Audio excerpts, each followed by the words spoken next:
Je m'appelle Irène Zeilinger et je travaille ici à Bruxelles à une association qui s'appelle Garance, et de formation je suis sociologue et formatrice d'autodéfense. Garance fait de la prévention primaire de violences basées sur le genre, ce qui veut dire prévention primaire, tout ce qu'on peut faire avant que ça n'arrive pour que ça n'arrive pas, et violence basée sur le genre, c'est les violences qui touchent les femmes et les filles, les garçons et les hommes, parce qu'on est des femmes et des filles, parce qu'ils sont des garçons et des hommes.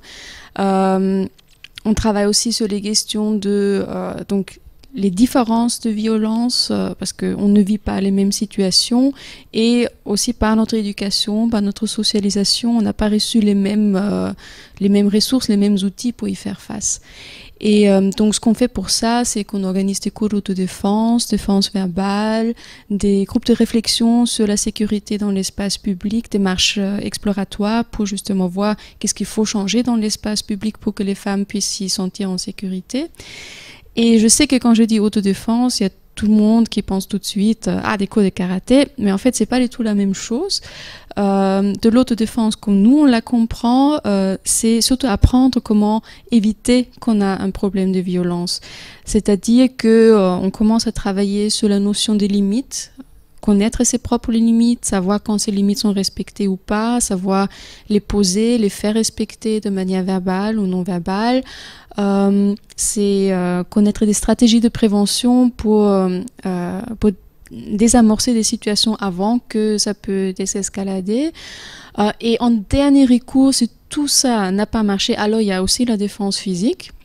Mais nous, on préfère en fait ne pas avoir besoin d'utiliser ces techniques-là. Une de nos actions, c'est un projet qu'on mène depuis plusieurs années maintenant, qui s'appelle Femmes migrantes, actrices de la sécurité, où nous travaillons avec des femmes issues de l'immigration ici à Bruxelles, pour qu'elles puissent se sentir plus en sécurité, pour rendre visible et pour valoriser toutes les ressources qu'elles ont déjà. Parce que quand on regarde un peu le discours sur les femmes migrantes en général, elles sont montrées comme des femmes qui sont passives, qui sont soumises, qui ne savent pas prendre en main leur propre sécurité. Mais nous, dans notre contact avec les femmes migrantes, on a constaté qu'elles ont plein d'idées, de ressources, d'expériences à partager sur ce qu'elles font déjà pour la sécurité, mais que la voix, on ne l'écoute pas. Et donc ce qu'on fait, c'est on forme des femmes migrantes pour encadrer des groupes de femmes migrantes qui réfléchissent ensemble sur la sécurité. Qu'est-ce que c'est pour chacune se sentir en sécurité? Quand est-ce qu'on se sent en sécurité ou pas? Pourquoi? Qu'est-ce qu'on peut faire chacune pour soi, mais aussi ensemble pour améliorer la sécurité de chacune?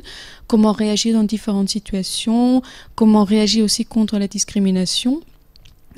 Et avec toutes ces idées, on a aussi créé un guide de sécurité pour femmes migrantes. On a écrit ça, les petits textes qui sont dedans, avec des femmes qui sont dans des groupes d'alphabétisation. Donc c'est dans un français plus accessible. C'est leurs propres expériences.